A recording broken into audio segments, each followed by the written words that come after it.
If your own sister, someone you loved and trusted, decided to systematically dismantle your entire relationship and try to steal your boyfriend, all while living under your roof. Because that's exactly what my sister Megan did to me. And the way we finally caught her, you won't believe the lengths she went to, or the calculated plan we hatched to give her the ultimate comeuppance. Jake and I had it all. 2 years strong, finally moved into this incredible 2-bedroom apartment downtown.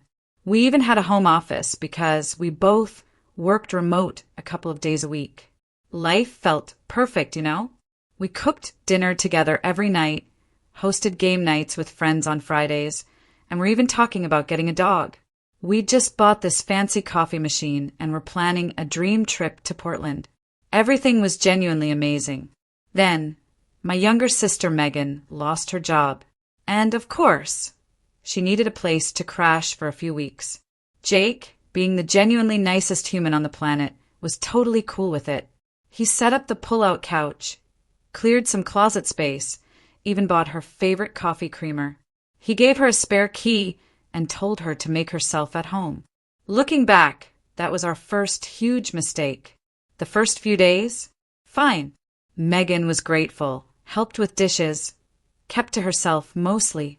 She thanked us constantly, promising she'd be out as soon as she landed her first paycheck from whatever job she found. But then Jake's friend, Kyle, came over to watch a game. The second Megan saw Kyle, her whole vibe shifted. It was like a switch flipped. She went from pajamas to full makeup in 10 minutes flat, then spent the entire game practically glued to Kyle's side, laughing at everything he said, constantly touching his arm. And then Kyle mentioned it. Jake had just gotten a massive promotion to regional manager at his company, with a huge pay raise. That's when it clicked for Megan. That's when she decided she deserved my life. The next morning, it started small. Insidious. She'd asked Jake, "Why did my name come home so late yesterday?" But I hadn't. I got home at 5:30 like always, and Jake knew it. She'd just shrug and say, "Oh, I must have mixed up the days." Then she'd mention how tired I looked in the mornings, wondering out loud if I was staying up texting someone. She'd make these little jokes about me always being on my phone when Jake wasn't looking, or how I smiled while texting. Jake laughed it off, but I could see it. I could see her planting these tiny, poisonous seeds of doubt. Then she got bolder, much bolder. She started doing my laundry without asking, and accidentally left a men's watch in my jacket pocket for Jake to find. My dad's watch, actually, that she'd swiped from his house when she visited him the week before. Jake, confused, asked me about it. I called my dad right there, put him on speaker. He confirmed Megan took it. And what did Megan do? She acted shocked, saying Dad must be confused. Can you believe the audacity? Next, she tried leaving cologne on my work clothes. Jake doesn't wear cologne, so she thought she was being clever. But I recognized it immediately as a sample she'd grabbed from the mall when we went shopping the week before. Jake thought it was weird, but he trusted me. For now. She started making breakfast for Jake every morning while I was getting ready. And she'd casually drop comments like, "You've been working so late lately, haven't you?" Or, "Your work clothes seem fancier lately. Are you trying to impress someone?" All while serving Jake his favorite breakfast, making herself indispensable, making me look bad. Then came the Friday I genuinely had to work late on a project. Legitimate quarterly reports due Monday. Megan told Jake she saw me at a restaurant with some guy at lunch. She described him perfectly. Tall, blonde, blue eyes, expensive suit. My coworker, Brett. The thing is, Brett is openly gay and married with 2 kids. Jake actually called Brett to check. And Brett's husband? He thought the whole thing was hilarious. He invited us to dinner that weekend to just laugh about it. That's when it finally clicked for Jake. That's when he knew Megan was actively, intentionally trying to break us up. He came to me that night, absolutely fuming. We sat there, just comparing notes, connecting all the dots. The watch, the cologne, the fake sightings, the comments about my phone usage. And then the kicker. She'd been deleting texts from my mom on my phone. So when Mom called asking why I wasn't responding, it looked like I was hiding something. The betrayal cut deep, truly. But in that anger, a plan started to form. We decided to let her think she was winning. Jake started acting distant with me when Megan was around. I'd pretend to hide my phone whenever she walked into a room. We'd stage whispered arguments behind closed doors about trust, knowing full well she had her ear pressed against the door. It was sickening playing this game, but we knew it was necessary. One night, Jake pretended to sleep on the couch. At 2 a.m., she actually came out to comfort him, in lingerie. Can you believe it? My own sister. She was eating it up, rubbing his shoulders, bringing him special dinners, cooking elaborate meals just for him while giving me leftovers. Then she confessed. She told Jake she'd always had feelings for him, but would never act on it while he was with me. She claimed she noticed him first when we started dating, but I swooped in. That they were meant to be together. Jake almost threw up, but he kept his face neutral. She actually said I didn't deserve him, that she could treat him better, that I was selfish for working so much and neglecting him. That was the line. Jake told Megan he was ready to leave me. He asked her to meet him at a hotel bar to discuss their future together, but she had no idea what was actually about to happen. Jake gave her the name and address that same night, the Meridian on 5th Street, Thursday at 8 p.m. Megan's whole face lit up. She actually squealed out loud in the living room. I heard it from the bedroom, where I was pretending to work. She bounced into our room, all excited, asking if she could borrow my curling iron for Thursday. I just told her, sure, and went back to typing random letters on my screen. The next 3 days were excruciating to watch. Megan went shopping every single day, coming back with bags from stores she definitely couldn't afford. She maxed out her credit card on a tight red dress and these ridiculous heels that made her wobble when she walked. She got her hair done at the fancy salon downtown, her nails painted this deep burgundy. She kept texting Jake constantly. Can't wait to see you. Finally getting what we deserve. I knew we were meant to be together. Jake would show me the texts, and we'd just shake our heads in disbelief. She even practiced her makeup looks, doing full face after full face, taking selfies to decide which one looked best. I watched her preen in front of the mirror for hours, trying on that dress, adjusting her hair, reapplying lipstick. The whole time, I felt this weird mix of disgust and profound satisfaction. Disgust because this was my sister, actively plotting to steal my boyfriend. But oh, the satisfaction, because I knew exactly what was waiting for her on Thursday night.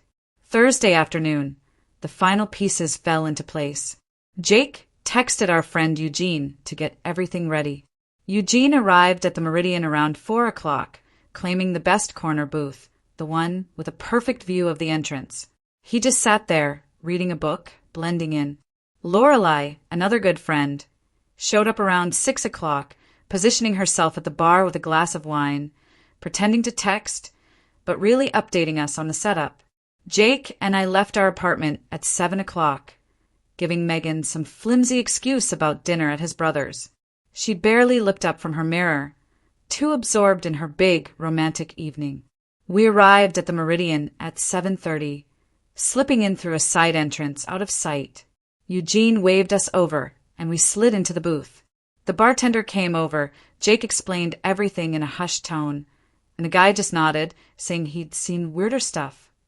We ordered drinks, and then we waited. My stomach felt like a tight knot watching that door. Lorelei caught my eye from the bar and gave me a small, reassuring nod. Precisely at 8 o'clock, Megan walked through that door. The red dress hugged her body. Those heels made her legs look miles long, but she walked so carefully like she might topple over. Her hair was perfectly curled, her makeup flawless, and she had this huge, predatory smile on her face, that excited, triumphant look as she scanned the room for Jake. The bartender pointed towards our corner booth, and her eyes followed his finger. I watched her face change in real time. The excited smile froze. Her eyes went wide, and the color just drained from her cheeks. She saw me, sitting right next to Jake, in that booth. Her mouth literally fell open. For 3 full, agonizing seconds, she just stood there, frozen in the entrance, looking absolutely horrified. Then confusion washed over her face, like she couldn't compute what she was seeing. And then the horror came crashing back, even stronger, as she realized this was a setup. Her hands started shaking, gripping her purse so hard her knuckles turned white. I stood up. I looked right at her. My voice came out steady and calm, even though my heart was pounding like a drum. I told her, "Megan, sit down. We need to talk about everything you've done these past 6 weeks." She shook her head, starting to back towards the door. But Eugene moved fast, subtly positioning himself near the exit. Lorelei slid off her bar stool, walking closer to our booth, her presence a silent, undeniable blockade. Megan looked around. She was trapped. She had no choice. She walked over on those ridiculous, wobbly heels and slid into the booth across from us. Her whole body was shaking now. She kept opening her mouth and closing it, like she couldn't find words. Finally, she stammered, "This isn't what it looks like. I can explain. You have it all wrong." Her voice cracked on every single word. She wouldn't even make eye contact. Jake pulled out his phone. He opened his notes app, and he started reading, his voice flat, factual, devoid of all emotion. October 15th. Planted Dad's stolen watch in her jacket pocket. October 18th. Sprayed cologne sample on her work clothes. October 22nd. Claimed to see her at a restaurant with a male coworker who is gay and married. October 25th. Deleted multiple texts from my name, S. Mother, to create appearance of hiding communication. He kept going, listing every single manipulation attempt, every planted seed of doubt with exact dates. The fake comments about me working late, the breakfast routine where she'd question my loyalty, the staged sighting with Brett. Megan's face went from pale to ghostly white. Her lips started trembling, and tears welled up in her eyes. She tried to interrupt, but Jake just kept reading. He got to the part about her coming out in lingerie at 2:00 in the morning, and then her confession, how she'd always wanted him, how she noticed him first before I swooped in, how they were meant to be together. That's when Megan started crying for real, mascara streaking down her cheeks. She looked at me with these desperate eyes and whispered, "I'm sorry, I didn't mean it, I was confused." I just stared back at her, said nothing. Then I leaned forward. "Megan," I said, my voice quiet but firm, "the worst part isn't even the lying. It's not the manipulation or the planted evidence or the fake sightings. The absolute worst part is that you looked me in the eye every single day while actively trying to destroy my relationship and steal my boyfriend. You're my sister. You lived in my home. You ate meals with us and pretended to be grateful, all while plotting behind our backs." She tried to interrupt with more excuses, but I cut her off. I brought up the lingerie incident again in detail. How she came out at 2:00 in the morning in basically nothing, trying to seduce my boyfriend while I was supposedly asleep in the next room. How she told him I didn't deserve him, that she could treat him better. The bartender nearby was pretending to wipe down glasses, but I knew he was listening to every word. Other people were starting to glance over, because Megan was sobbing so loudly now, her face in her hands, her whole body shaking. Finally, Megan looked up, tears streaming, mascara everywhere. She tried to say she just wanted to be happy like me, that she'd always been jealous of my relationship, my life, that everything came so easy for me while she struggled. She claimed she wasn't thinking clearly after losing her job, that seeing Jake's success and our perfect life just made her snap. She reached across the table, like she wanted to grab my hand, but I pulled back. "Being unhappy doesn't give you the right to sabotage other people, Megan," I told her. "Being jealous doesn't excuse trying to destroy your own sister's relationship. Losing your job isn't a reason to become a manipulative liar who plants evidence and makes up stories." She kept crying, saying she knew that now, that she realized how wrong she was. But her words felt hollow, because she only realized it after getting caught. She would have kept going if we hadn't figured it out. Jake reached into his pocket.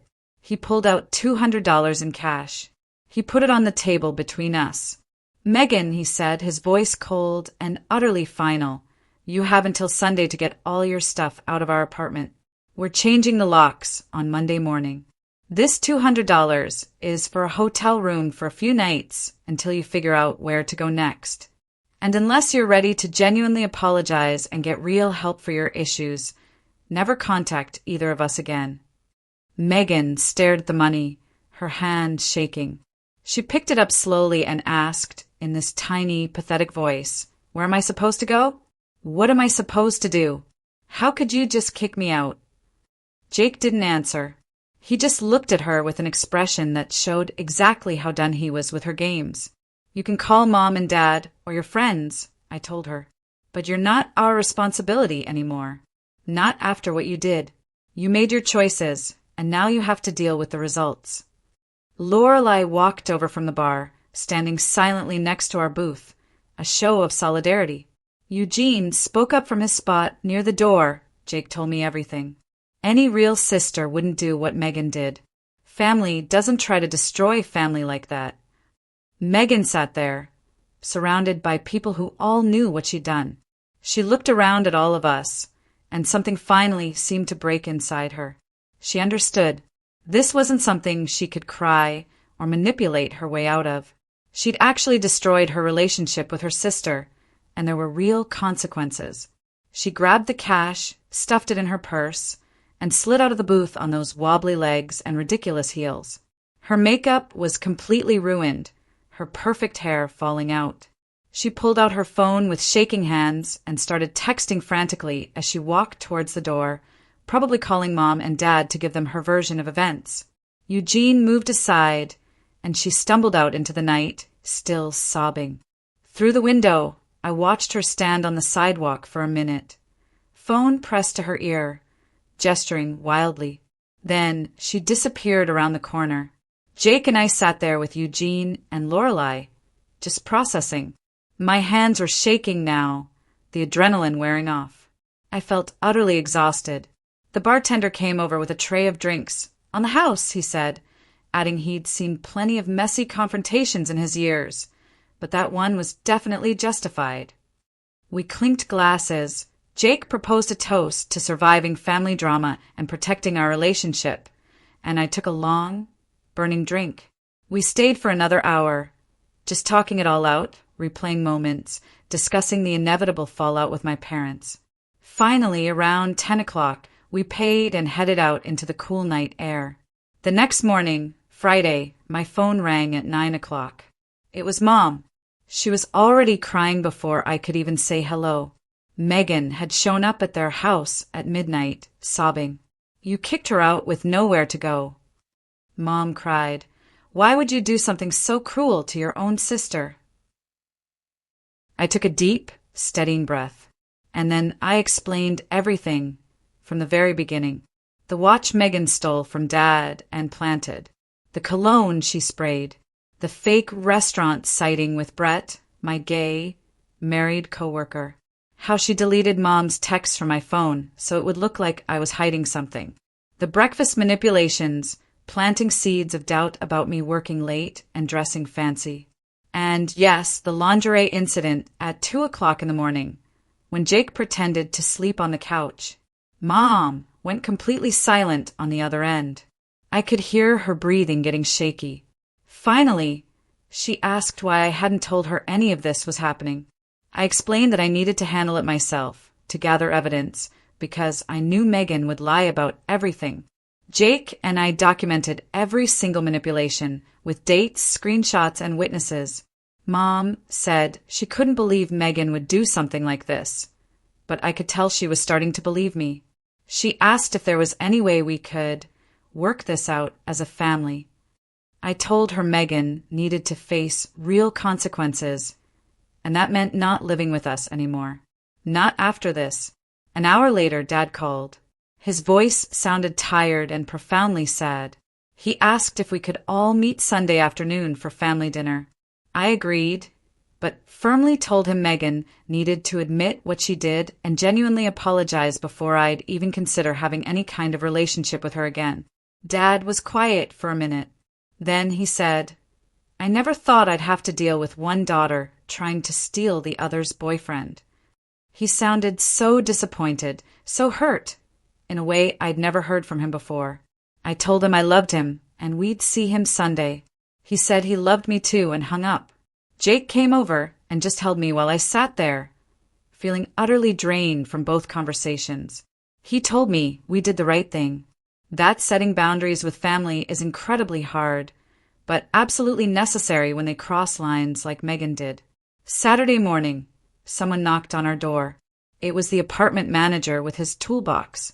We'd requested emergency lock changes. Jake explained briefly that we'd had a house guest who overstayed her welcome and violated our trust. The manager just nodded, like he'd seen the situation 100 times, and said he understood completely. He spent 20 minutes changing both locks on our front door, then surprised us by installing a brand new deadbolt for free. He wanted us to feel safe in our own home. After he left, Jake and I tested all the locks multiple times. It felt good, knowing Megan couldn't just walk in anymore, even if a small part of me felt guilty for having to lock out my own sister. Later that morning, we decided to deep clean the apartment. We stripped all the bedding from the pull-out couch, threw it in the washing machine on the hottest setting. We rearranged the living room, erased any trace of her presence, moved our couch back, put the coffee table where it belonged. We even threw away the coffee creamer Jake bought for her and donated the extra towel she'd been using. It felt symbolic, necessary, and then Jake pulled out his laptop.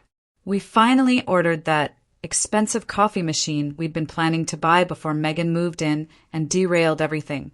We laughed so genuinely about finally getting back to our original plans. The coffee machine would arrive Wednesday. We planned our first real date night at home since this whole nightmare began. Just us, cooking dinner, watching movies without worrying about what Megan was plotting in the next room. Tuesday evening, Lorelei showed up at our door with 2 bottles of wine and a bag of Thai food from our favorite place.